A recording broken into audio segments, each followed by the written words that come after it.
کو علم ہے کہ ہمارے نہایت معزز عالم دین ابن محترمی جناب شفیق الرحمان صاحب تشریف لائے، آپ کا بہت بہت شکریہ ہے۔ آپ محبت فرماتے ہیں۔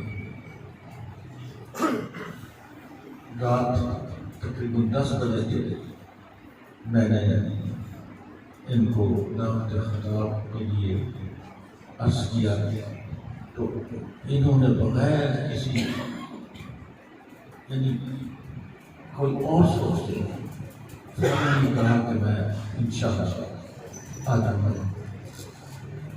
یہ ان کی محبتیں ہیں، آپ کی محبتوں کو سلام پیش کرتے ہیں۔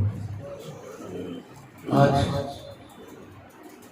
کچھ میرے بھائیوں نے، میرے دوستوں نے، میرے بچوں نے مجھے کہا تھا کہ آپ بھی کبھی بیان کریں، تو میں نے کرنا تھا بیان، لیکن بس وہ کچھ اس طرح سے نہیں، بعض اوقات کئی چیزوں کا خوف آ جاتا ہے، خوف آتا ہے کہ کوئی ایسا لفظ جو ہے وہ ایسا لفظ نہ نکل جائے جو کہ ہمارے لیے گناہ کا سبب بنے۔ اللہ تعالیٰ کے فضل و کرم سے صرف 5 منٹ لوں گا، اس کے بعد انشاءاللہ تھوڑا سا میں اپنے بچوں کی فرمائش بھی پوری کرتے ہوئے الصلاۃ والسلام علیک یا سیدی یا رسول اللہ وعلی آلک واصحابک یا سیدنا ان اللہ وملائکتہ یصلون علی النبی یا ایھا الذین آمنوا صلوا علیہ وسلموا تسلیما الصلاۃ والسلام علیک یا سیدی یا رسول اللہ وعلی آلک واصحابک یا سیدنا حبیب اللہ۔ شر سے پہلو بچا لیا جائے، خیر سے دل لگا لیا جائے، نفی اسبات پر عمل کر کے دین احمد کو پا لیا جائے، اور ان کو آتا ہے جوڑیاں بننا، ان کو آتا ہے جوڑیاں بننا، دل کا دامن بچھا دیا جائے، اور جس جگہ پہ ٹوٹتا نہیں شوقی، جس جگہ پہ ٹوٹتا نہیں شوقی، دل وہاں پہ لگا دیا جائے۔ بہت بار انسان خود پریشان ہو جاتا ہے کہ یہ کیسے خوبصورت اللہ تعالیٰ سلسلے عطا فرما دیتا ہے کہ وہ انسان کے رحم و گمان بھی نہیں ہوتا۔ تو یہ ہے کہ جب انسان اللہ تعالیٰ کی بارگاہ میں رجوع کرتا ہے تو وہ نیتوں سے واقف ہے۔ اگر تو انسان کا ارادہ اچھا ہے تو اللہ تعالیٰ اس کی مدد فرماتا ہے، اگر انسان کا ارادہ اچھا نہیں ہے، وہ شیطان کے راستے پہ چلتا ہے، تو اللہ تعالیٰ پھر اس بندے کو اپنے سے دور کر دیتا ہے، اس کو کھلی چھٹی دے دیتا ہے کہ بھئی میں نے تجھے اس دنیا میں اس لیے پیدا کیا، تجھے اشرف المخلوقات بنایا، فرشتوں سے بھی، فرشتوں نے بھی تجھے سجدہ کیا، میں نے تجھے وہ مقام عطا فرمایا، اور پھر تجھے اس طرح خود مختار بنایا کہ تمام زمین و آسمان کی تمام جو چیزیں ہیں تیری دسترس میں دے دی، لیکن پھر اللہ تعالیٰ فرماتا ہے کہ اس کے باوجود میں تمام چیزوں پہ قادر ہوں، میں تمام چیزوں پہ قادر ہوں، تو تو میری تخلیق ہے، تجھے میں نے پیدا کیا، تو میرا محتاج ہے، میں تیرا محتاج نہیں، میں تیرا محتاج نہیں، تو میرا محتاج ہے۔ جب تو مجھ سے مانگتا ہے تو میں تمہیں عطا فرماتا ہوں۔ بے شک بے شک۔ لیکن بعض ایسے بھی جو میری ذات پہ مکمل تقوی اختیار کرتے ہیں، میں ان کو بن مانگے بھی عطا فرماتا ہوں۔ سبحان اللہ۔ تو اللہ تعالیٰ کے فضل و کرم سے ہماری زندگی میں ایک مرتبہ پھر رمضان مبارک اللہ تعالیٰ کا پیارا مہینہ، رحمتوں والا، برکتوں والا، لوٹ شیل کا مہینہ سبحان اللہ۔ ہماری زندگی میں آیا ہے۔ حضور صلی اللہ علیہ وسلم کا ارشاد ہے کہ اگر میں رمضان المبارک کی جو انعامات ہیں، جو رحمت ہے، جو کچھ اللہ تعالیٰ عطا فرماتا ہے، اگر میں اپنے امت کو یہ بتا دوں تو پھر میری امت یہ یاد رکھے کہ ہمارے لیے سارا سال ہی رمضان مبارک ہے، سارا سال ہی رمضان المبارک ہو۔ رمضان المبارک کی اہمیت کتنی ہے کہ اللہ تعالیٰ فرماتا ہے کہ یہ میرا مہینہ ہے۔ سبحان اللہ۔ جو رمضان المبارک کے روزے رکھے گا اس کا اجر دوستوں کا میں دوں گا، سبحان اللہ۔ میں دوں گا۔ اور اس مبارک مہینے میں جب ہم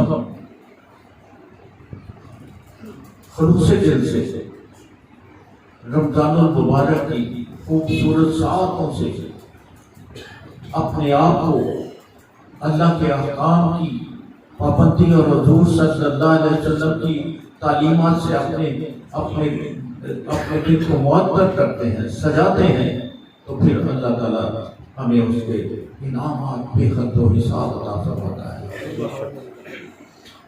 پھر جو ہم عام دنوں میں ایک فرض ادا کرتے ہیں، رمضان المبارک میں اس فرض کا 70 گنا زیادہ اجر اللہ تعالیٰ عطا فرماتا ہے۔ اگر ہم ایک نیکی عام دنوں میں کرتے ہیں تو اللہ تعالیٰ رمضان المبارک میں ایک نیکی ہم کریں تو اس سب کا 70 نیکیوں کا اللہ تعالیٰ اجر عطا فرماتا ہے۔ حضرت علی کرم اللہ وجہہ کا بڑا پیارا ہی فرمان مبارک ہے کہ اگر اللہ تعالیٰ نے اپنی امت کو بخشنا نہ ہوتا تو پھر وہ اپنی امت کو رمضان المبارک اور سورہ اخلاص نہ عطا فرماتا۔ پھر اللہ تعالیٰ اپنی امت کو، حضور صلی اللہ علیہ وسلم کی امت کو رمضان المبارک اور سورہ اخلاص نہ عطا فرماتا۔ سورہ اخلاص کا بڑا درجہ ہے، یہ اللہ تعالیٰ کی توحید اس میں بیان کی گئی ہے۔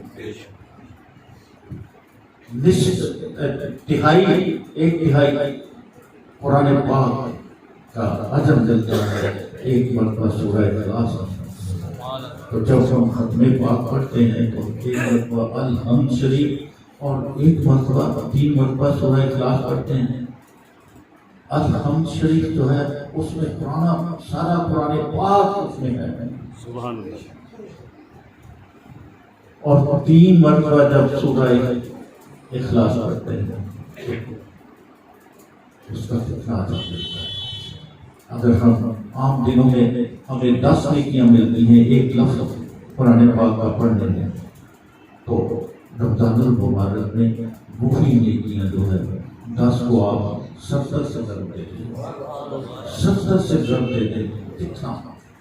اور رمضان المبارک کے مبارک مہینے میں قرآن پاک کا نزول ہوا۔ اس کے علاوہ اس کی اور بھی یہ جو تورات، انجیل اور زبور ہیں ان کا بھی رمضان المبارک میں ہی نزول ہوا، سبحان اللہ۔ ان کا بھی رمضان المبارک میں ہی نزول ہوا. تو جیسے یہ ایک ہمارے لیے لوٹ سیل کا ہے مہینہ، لوٹ سیل کا ہے. اب ہم عام طور پہ اگر دیکھتے ہیں کہ کسی دکان پہ جہاں پہ لکھا ہوتا ہے کہ جی سیل ہے، 50% ڈسکاؤنٹ ہے، 30% ڈسکاؤنٹ ہے، تو ہم اس دکان پہ جاتے ہیں، کثیر تعداد میں جاتے ہیں کہ وہاں سے چیز سستی ملتی ہے. تو اسی طرح آپ رمضان المبارک کا دیکھیے کہ یہاں پہ اتنی رحمتوں کا نزول ہوتا ہے. یہ دھوپ سیل کا مہینہ ہے، اس کو ہمیں ضائع نہیں کرنا چاہیے.